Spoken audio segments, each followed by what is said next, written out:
ಮೈಶುಗರ್ ಕಾರ್ಖಾನೆಯ ಆವರಣದಲ್ಲಿ ಕಂಪನಿಯ 2015-16 ಹಾಗೂ 2017-17ನೇ ಸಾಲಿನ ಸರ್ವ ಸದಸ್ಯರ ಸಾಮಾನ್ಯ ಸಭೆಯಲ್ಲಿ ವಾರ್ಷಿಕ ವರದಿಯ ಕುರಿತಂತೆ ಕಾವೇರಿದ ಚರ್ಚೆ, ವಾದವಿವಾದ, ವಾಗ್ವಾದಗಳು ನಡೆದು ಎರಡೂ ಸಾಲಿನ ವರದಿಯನ್ನು ಅನುಮೋದಿಸುವ ಮೂಲಕ ಸಭೆ ಅಂತ್ಯಗೊಂಡಿತು.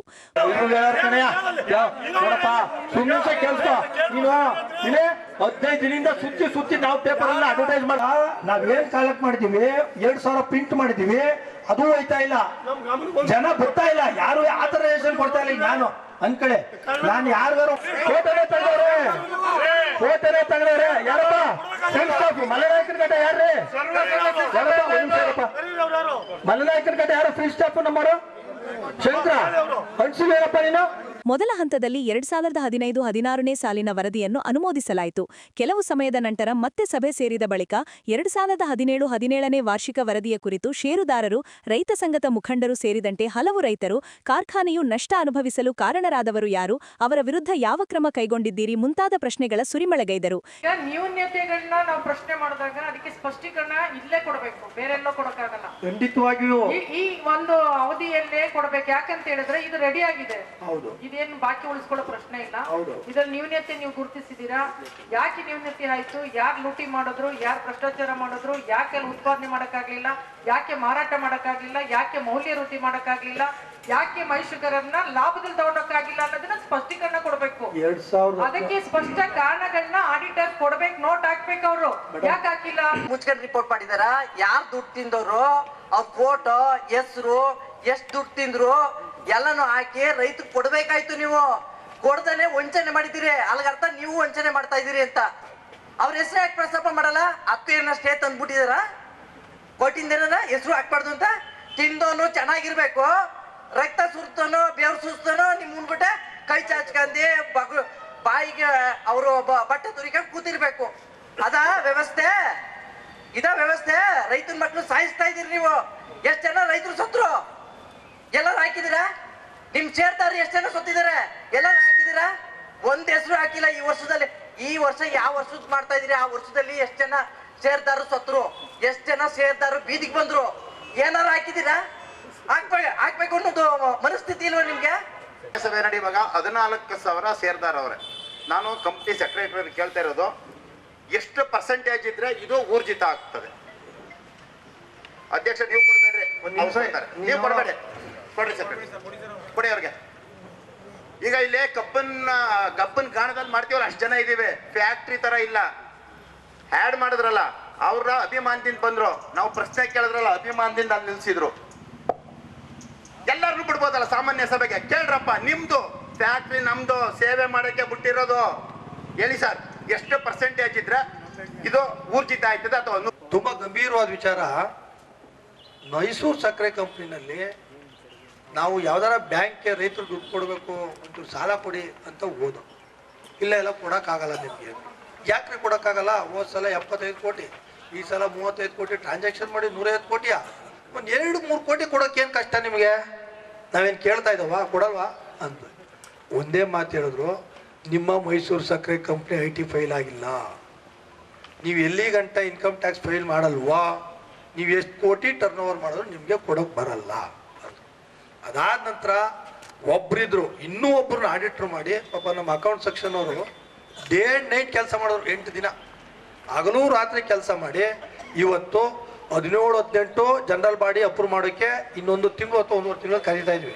ಅದ್ರ ಜೊತೆಗೆ 18, 19, 19, 20, 20, 21, 21, 22, 22, 23, 23, 24, 24, 25, 25, 26 ತನಕನೂ ಕೂಡ ಈ ಮಾರ್ಚಿಗೆ ಬರ್ಬೇಕು. 25, 26, 24, 25 ಗಂಟಲು 100% ಆಡಿಟ್ ಅಪ್ಡೇಟ್ ಮಾಡ್ಬಿಟ್ಟವ್ರೆ.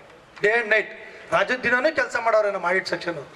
ಹಂಗಾಗಿ ಇನ್ನು ಮುಂದೆ ನಾನು ಹೇಳ್ತಾ ಇದ್ದೀನಿ, ಪ್ರತಿ 2-3 ತಿಂಗಳಿಗೆ ಸಾಮಾನ್ಯ ಸಭೆ ಕರೆದು ನಿಮ್ಮ ಎದುರುಗಡೆ ಅನುಮೋದನೆ ತಗೊಂಡು ಅಪ್ ಟು ಡೇಟ್ ಫೈಲ ಮಾರ್ಚ್ 31 ಮಾಡ್ತೀರಾ ಆಡಿಟ್ರೆ? ಮಾರ್ಚ್ 31 24, 25 ಗಂಟೆ ಮಾಡ್ತೀರಾ? ಮಾರ್ಚ್ 31 ನನ್ನ ಕಮಿಟ್ ಆಯ್ತಲ್ಲ, ಬಹುತೇಕ ಮಾರ್ಚ್ 31 ನಮ್ಮ 24, 25 ಗಂಟಲು ಮಾಡಿ ಅಪ್ ಟು ಡೇಟ್ ಆ ಪಾರದರ್ಶಕವಾಗಿ ಮಾಡ್ತೀವಿ. ಆಮೇಲೆ ನಿಮ್ಗೆ ಮಾಹಿತಿ ಇರಲಿ, ಅಕ್ಕಪಕ್ಕ ಖಾಸಗಿ ಕಾರ್ಖಾನೆಯವರು ಯಾವುದೇ ಮಾಹಿತಿನೂ ಕೊಡ್ತಾ ಇಲ್ಲ, ವೆಬ್ಸೈಟು ಇಲ್ಲ. ವೆಬ್ಸೈಟ್ ಇಲ್ಲ ಅಲ್ವೇನ್ರಿ ಅವ್ರದ್ದು? ಕಂಪ್ನಿ ಸೆಕ್ರೆಟರಿ ವೆಬ್ಸೈಟ್ ಇಲ್ಲ ಅವ್ರದ್ದು. ಯಾಕೆ ವೆಬ್ಸೈಟ್ ಮಾಡಲ್ಲ ಅವರು? ಸತ್ಯ ಹೇಳಿದ್ರೆ ನಾವು ರಿಕವರಿಗೆ ರೈತರು ಕೊಡಬೇಕಾಯ್ತದೆ. ಮತ್ತೆ ಇನ್ನೂ ಉಳಿದಂಥ ಹಲವಾರು ಓಪನ್ ಆಯ್ತವೆ ಅಂತ ನಾವು ಮಾಡಿದ್ದೀವಿ. ಮೈ ಶುಗರ್ ವೆಬ್ಸೈಟ ಇನ್ಮೇಲೆ ಅವರು ಮಾಡಬೇಕಾಯ್ತದೆ. ಆ ಭಾಗದ ರೈತರಿಗೂ ಕೂಡ ನಿಮ್ಮ ಮೂಲಕ ನ್ಯಾಯ ಕೊಡಿಸೋಕೆ ಏನು ಬೇಕೋ ನಾವು ಮಾಡ್ತೀವಿ. ಬೋರಣ್ಣವ್ರು ಹೇಳೋರ ಪ್ರಕಾರ ಅಪ್ ಟು ಡೇಟ್ ಆಡಿಟನ್ನು ನಾವು ಮಾರ್ಚ್ 31 ಫೈಲ್ ಮಾಡೋ ಪ್ರಯತ್ನ ಮಾಡ್ತೀವಿ. ಮತ್ತೆ ಪ್ರತಿ 2 ತಿಂಗಳು 3 ತಿಂಗಳು ಜನರಲ್ ಬಾಡಿ ಮಾಡೋದು ನಿಮ್ಮ ಎದುರುಗಡೆಲ್ಲೇ ಅದನ್ನು ಮಂಡಿಸ್ತೀವಿ. ಅದಕ್ಕೆ ಸಂಬಂಧಪಟ್ಟಂಗೆ ದಯಮಾಡಿ ತಾವು ಯಾವುದೇ ನ್ಯೂನತೆ ಇದ್ರೂ ಹೇಳ್ಬೋದು. ಇದಕ್ಕೆ ಸಾವಧಾನವಾಗಿಯೇ ಉತ್ತರಿಸಿದ ಅಧ್ಯಕ್ಷ ಸಿಡಿ ಗಂಗಾಧರ್, ಪ್ರಸ್ತುತ ಮೈಶುಗರ್ ಕಂಪನಿಗೆ ನಾನು 2024 ಮಾರ್ಚ್ನಲ್ಲಿ ಅಧ್ಯಕ್ಷನಾದ ನಂತರ 2024-25ನೇ ಸಾಲಿನಲ್ಲಿ ಹೊಸ ಸಕ್ಕರೆ ಕಾರ್ಖಾನೆಯನ್ನು ನಿರ್ಮಿಸುವ ಸಲುವಾಗಿ ಸರ್ಕಾರವು ಘೋಷಿಸಿರುವಂತೆ ಮೈಸೂರು ಸಕ್ಕರೆ ಕಂಪನಿಗೆ ನೂತನ ಬಾಯ್ಲರ್ ಉನ್ನತೀಕರಿಸುವ ಸಂಬಂಧ ವಿಎಸ್ಐ ಪುಣೆ ಹಾಗೂ ಬೆಳಗಾವಿಯ ಎನ್ಎನ್ಎಸ್ಐ ಇವರಿಂದ ಡಿಪಿಆರ್ ವಿಸ್ತೃತ ವರದಿಯನ್ನು ಸರ್ಕಾರಕ್ಕೆ ಪ್ರಸ್ತಾವನೆ ಸಲ್ಲಿಸಿದೆ. ನಂತರ ಸದರಿ ವಿಸ್ತೃತ ಯೋಜನೆಯು ಪರಿಶೀಲನೆಯಾಗಿ 60 ಕೋಟಿ ಎಂದು ಅಂದಾಜಿಸಲಾಗಿದೆ. ಸರ್ಕಾರವು ಸರ್ಕಾರಿ ಸ್ವಾಮ್ಯದಲ್ಲಿ ಕೂಡ 2023-24ರಿಂದ ಒಟ್ಟು 113.58 ಕೋಟಿ ನೆರವು ನೀಡಿದ್ದು 53.50 ಕೋಟಿ ರುಗಳ ವಿದ್ಯುತ್ ಬಿಲ್ ಮನ್ನಾ ಮಾಡುವ ಮೂಲಕ ಕಾರ್ಖಾನೆಯ ಆರ್ಥಿಕ ಹೊರೆಯನ್ನು ಕಡಿಮೆಗೊಳಿಸಲಾಗಿದೆ. ಮುಂದಿನ 2026-27ನೇ ಹಂಗಾಮಿನಲ್ಲಿ ಕಾರ್ಖಾನೆ ಆಧುನೀಕರಣಕ್ಕೆ ಅಂದಾಜು 74 ಕೋಟಿ ರುಗಳ ಅವಶ್ಯಕತೆ ಇದ್ದು ಸರ್ಕಾರಕ್ಕೆ ಪ್ರಸ್ತಾವನೆ ಸಲ್ಲಿಸಲಾಗಿದೆ. ಅದು ಈಗಾಗಲೇ ಅನುಮೋದನೆಯಾಗುವ ಹಂತದಲ್ಲಿದೆ ಎಂದ ಮಾಹಿತಿ ನೀಡಿದರು. ಈ ವೇಳೆ ರೈತ ಸಂಘದ ಸುನಂದಾ ಜಯರಾಮ್, ಕೆ ಬೋರಯ್ಯ, ಸಿಐಟಿಯುನ ಸಿ ಕುಮಾರಿ ಮತ್ತಿತರರು 2016-17ನೇ ಸಾಲಿನಲ್ಲಿ ಕಾರ್ಖಾನೆ ನಷ್ಟಕ್ಕೊಳಗಾಗಲು ಕಾರಣ ಯಾರು, ಯಾಕಾಗಿ ಖಾಸಗಿಗೆ ವಹಿಸಲು ಮುಂದಾಗಿದ್ದರು, ಕಬ್ಬು ಕಟಾವಿನ 5 ಲಕ್ಷ ರು ಏನಾಯಿತು ಮುಂತಾದ ಪ್ರಶ್ನೆಗಳನ್ನು ಮುಂದಿಟ್ಟರು. ಸೆಕ್ರೆಟರಿ ಅವ್ರ ಮುಂದೆ ಅಧ್ಯಕ್ಷರು ಏನ್ ಘೋಷಣೆ ಮಾಡಿದಂತ ಕೇಳಿಸ್ಕೊಂಡ್ರ? ಈ 15-16ನೇ ಸಾಲಿನ ಸಭೆಯ ವಿಷಯ ಮುಗಿದಿದೆ.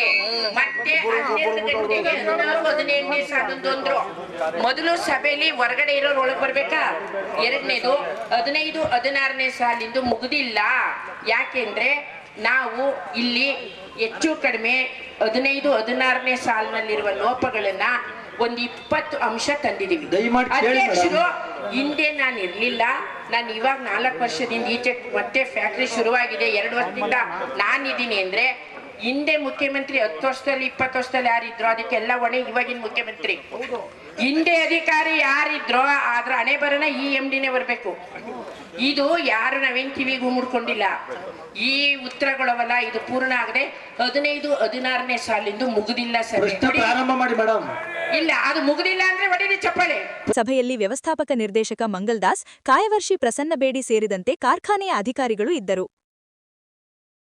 ಬೂದನೂರು ಉತ್ಸವ ಪ್ರಯುಕ್ತ 30 ಗ್ರಾಮಗಳಲ್ಲಿ ರಂಗೋಲಿ ಸ್ಪರ್ಧೆಯನ್ನು ಆಯಾಯ ಗ್ರಾಮಗಳಲ್ಲಿ ಏರ್ಪಡಿಸಲಾಗಿದ್ದು, ಸ್ಪರ್ಧೆಯಲ್ಲಿ ಭಾಗವಹಿಸಿದ ಎಲ್ಲರಿಗೂ ಸಮಾಧಾನಕರ ಬಹುಮಾನವನ್ನು ವಿತರಿಸಲಾಗುವುದು ಮತ್ತು ಪ್ರತಿಯೊಂದು ಗ್ರಾಮಕ್ಕೂ ಪ್ರಥಮ, ದ್ವಿತೀಯ, ತೃತೀಯ ಬಹುಮಾನಗಳನ್ನು ವಿತರಿಸಲಾಗುವುದು ಎಂದು ಜಿಲ್ಲಾ ಶಾಸಕರಾದ ಪಿ ರವಿಕುಮಾರ್ ರವರು ಹೇಳಿದರು.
ಬೂದನೂರು ಉತ್ಸವ 2026ರ ಪ್ರಯುಕ್ತ ಬೂದನೂರು ಗ್ರಾಮದಲ್ಲಿ ಏರ್ಪಡಿಸಲಾಗಿದ್ದ ರಂಗೋಲಿ ಸ್ಪರ್ಧೆಯಲ್ಲಿ ಬಿಡಿಸಿರುವ ರಂಗೋಲಿಗಳನ್ನು ವೀಕ್ಷಣೆ ಮಾಡಿ ಮಾತನಾಡಿ, ಬೂದನೂರು ಗ್ರಾಮದ ರಂಗೋಲಿ ಸ್ಪರ್ಧೆಯಲ್ಲಿ ವಿವಿಧ ರೀತಿಯ ರಂಗೋಲಿಗಳಾದ ಕಾಂತಾರ, 3D ರಂಗೋಲಿ ಮತ್ತು ಗೃಹಲಕ್ಷ್ಮಿ ಯೋಜನೆಯ ಕುರಿತು ಮಾಹಿತಿ ನೀಡುವಂತಹ ವಿವಿಧ ರೀತಿಯಲ್ಲಿ ರಂಗೋಲಿಯನ್ನು ಬಿಡಿಸಿರುವುದನ್ನು ವೀಕ್ಷಣೆ ಮಾಡಿದರು. ಬೂದನೂರು ಉತ್ಸವದ ಪ್ರಯುಕ್ತ ಇವತ್ತು ರಂಗೋಲಿ ಸ್ಪರ್ಧೆಯನ್ನು 30 ಹಳ್ಳಿಯಲ್ಲಿ ಇಟ್ಟಿದ್ದೀವಿ. ಆ ಊರಿನವರು ಅಲ್ಲೇ ಬಿಡೋ ಥರ ಮಾಡಿದ್ದೀವಿ. ಯಾರು ರಂಗೋಲಿ ಬಿಡ್ತಾರೆ ಅವ್ರಿಗೆಲ್ಲರಿಗೂ ಒಂದು ಸಮಾಧಾನಕರ ಬಹುಮಾನ ಇದೆ. ನಂತರ ಪ್ರತಿ ಊರಿಗೂ 30 ಹಳ್ಳಿವರೆಗೂ first prize, second prize, third prize ನಮ್ಮ ವೇದಿಕೆ ಮೇಲೆ ಇನಾಗ್ರೇಷನ್ ಕೊಡ್ತೀವಿ. ಎಲ್ಲ ಉತ್ಸಾಹದಲ್ಲಿ ಮಹಿಳೆಯರು ಈಗ ಒಂದು ಕಾಂತಾರ ರಂಗೋಲಿ ಬಿಟ್ಟಿದ್ದಾರೆ, ಇನ್ನೊಂದು 3Dಲಿ ಬಿಟ್ಟಿದ್ದಾರೆ. ಕೆಲವರು ಗ್ಯಾರಂಟಿ ಹಣದ್ದು ಪಾಪ ಅದಕ್ಕೆ ಅವ್ರಿಗೆ ಹೆಲ್ಪ್ ಆಗಿದೆ ಅಂತ ಅವರೇ ಹೇಳಿದ್ರು. ಅದಕ್ಕೆ ನಾವು ಗ್ಯಾರಂಟಿ ಬಿಟ್ಟಿದ್ದೀವಿ. ಒಂದು ಮೆಸೇಜ್ ಕೊಟ್ಟಿದ್ದಾರೆ, ನಮಗೆ ಗ್ಯಾರಂಟಿಯಿಂದ ಹೆಲ್ಪ್ ಆಗಿದೆ ಅಂತ. ಈ ರೀತಿ ವಿಧವಾದ ರಂಗೋಲಿಗಳನ್ನು ಬಿಟ್ಟಿದ್ದಾರೆ. ಭಾಳ ಸಂತೋಷ ಆಗ್ತದೆ. ಮಹಿಳೆಯರು ಬಿಸಿಲಲ್ಲೂ ಕೂಡ ಖುಷಿಯಲ್ಲಿ ರಂಗೋಲಿ ಬಿಟ್ಟಿರೋದನ್ನ ನೋಡಿದ್ರೆ ಭಾಳ ಸಂತೋಷ ಆಗ್ತದೆ. ಈ ಸಂದರ್ಭದಲ್ಲಿ ಜಿಲ್ಲಾಧಿಕಾರಿಗಳಾದ ಡಾಕ್ಟರ್ ಕುಮಾರ, ಜಿಲ್ಲಾ ಮುಖ್ಯ ಕಾರ್ಯನಿರ್ವಹಣಾಧಿಕಾರಿಯಾದ ಕೆಆರ್ ನಂದಿನಿ, ಉಪವಿಭಾಗ ಅಧಿಕಾರಿಯಾದ ಶಿವಮೂರ್ತಿ, ಮಂಡ್ಯ ತಹಸೀಲ್ದಾರ್ ವಿಶ್ವನಾಥ್ ಇನ್ನಿತರರಿದ್ದರು. ಮಂಡ್ಯ ನಗರಸಭೆ ವತಿಯಿಂದ ಮಂಡ್ಯ ನಗರದ 17ನೇ ವಾರ್ಡ್ ಹೌಸಿಂಗ್ ಬೋರ್ಡ್ನಲ್ಲಿ ಸ್ವಚ್ಛ ಸರ್ವೇಕ್ಷಣಾ ಅಭಿಯಾನ ಕಾರ್ಯಕ್ರಮವನ್ನು ಹಮ್ಮಿಕೊಳ್ಳಲಾಗಿತ್ತು.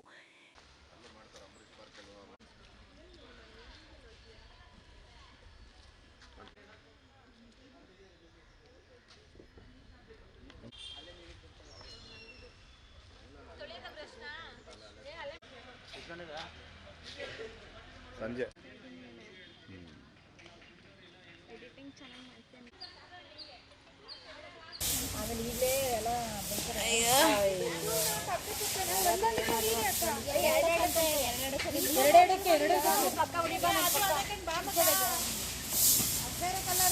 ಇದು ಶುಗರ್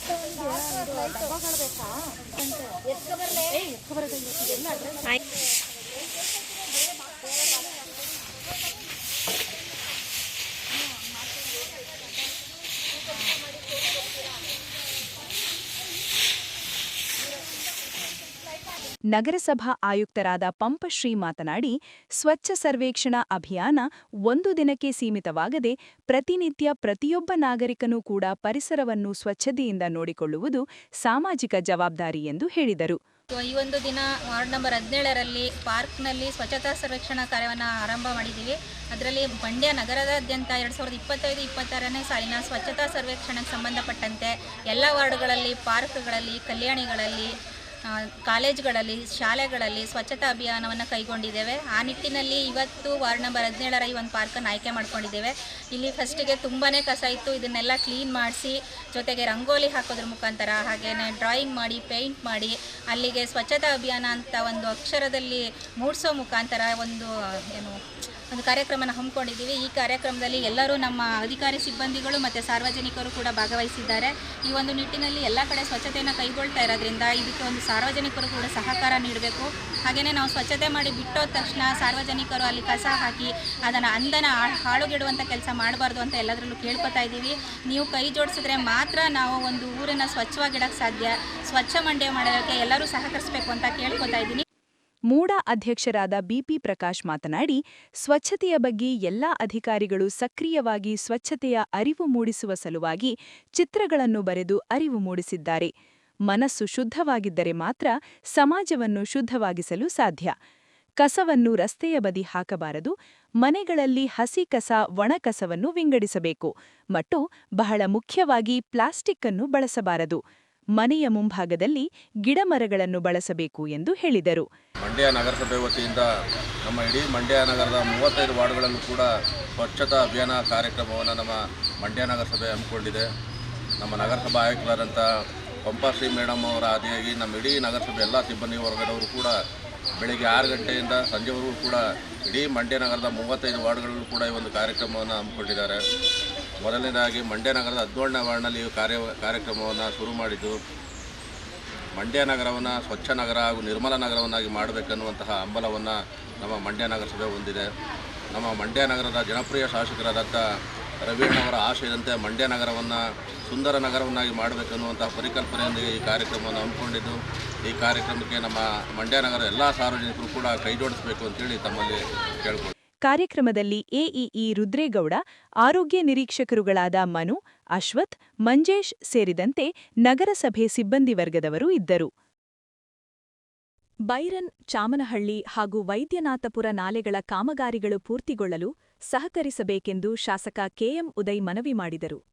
ನಗರದ ಪ್ರವಾಸಿ ಮಂದಿರದಲ್ಲಿ ಬೈರನ್, ಚಾಮನಹಳ್ಳಿ ಹಾಗೂ ವೈದ್ಯನಾಥಪುರ ನಾಲೆಗಳ ಅಚ್ಚುಕಟ್ಟು ಪ್ರದೇಶಗಳ ರೈತರೊಂದಿಗೆ ನಡೆದ ಸಮಾಲೋಚನಾ ಸಭೆಯ ಅಧ್ಯಕ್ಷತೆಯನ್ನು ವಹಿಸಿ ಅವರು ಮಾತನಾಡಿದರು. ದೇಶಹಳ್ಳಿ ಗ್ರಾಮದಲ್ಲಿರುವ ಮದ್ದುರಮ್ಮನವರ ಕೆರೆಯ ಅಭಿವೃದ್ಧಿಗೆ ಕ್ರಮ ವಹಿಸಲಾಗುತ್ತಿದ್ದು, ಒತ್ತುವರಿ ತೆರವು ಕಾರ್ಯಾಚರಣೆ ನಡೆಯುತ್ತಿದೆ. ನಂತರ ಹೂಳೆತ್ತಲು ಕೂಡ ಕ್ರಮ ವಹಿಸಲಾಗುವುದು. ಇದರಿಂದಾಗಿ ಹೆಚ್ಚಿನ ನೀರಿನ ಸಂಗ್ರಹಣೆಯನ್ನು ಮಾಡಲು ಸಾಧ್ಯವಾಗುತ್ತದೆ ಎಂದರು.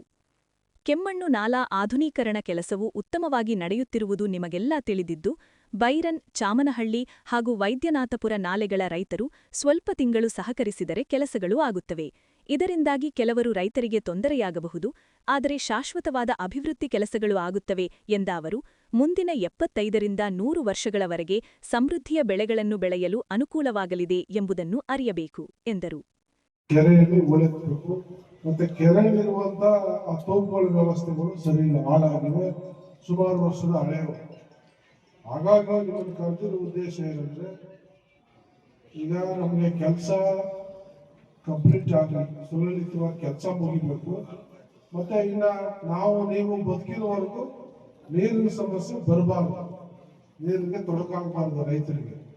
ಆ ಒಂದು ನಿಟ್ಟಿನಲ್ಲಿ ನಾವು ಯೋಜನೆಯನ್ನು ರೂಪಿಸ್ಕೊಂಡಿದ್ದೀವಿ. ಜೊತೆಗೆ ನೀರಿನ ಸಾಮರ್ಥ್ಯ ಕಡಿಮೆ ಇರೋದ್ರಿಂದ ಈಗಾಗಲೇ ನಾವು ಸರ್ವೆ ಕಾರ್ಯ ನಡೀತಾ ಇದೆ ಸುಮಾರು 1 ತಿಂಗಳಿಂದ. ಸ್ವಲ್ಪ ಹೊರಗಡೆ ಭಾಗದಲ್ಲಿ ಉಳ್ಕೊಂಡಿದೆ, ಅದನ್ನು ಕೂಡ ಈ ವಾರದಲ್ಲಿ ತೆರವುಗೊಳಿಸಿ ಕ್ಲಿಯರ್ ಮಾಡ್ತೀವಿ. ಮತ್ತೆ ಆ ಹೂಳೆತ್ತಲಕ್ಕೂ ಹಣದ ಸ್ವಲ್ಪ ಕೊರತೆನೂ ಇದೆ. ನಾನು ಹೇಗೋ ಕಾಲಕ್ಕೆ ಹಿಡಿದು ಅದನ್ನ ತುರ್ತಾಗಿ ಸಾಂಕ್ಷನ್ ಮಾಡಿಸ್ಕೊಂಡು ತೆಗಿಯೋ ಕೆಲಸ ಮಾಡ್ತೀನಿ.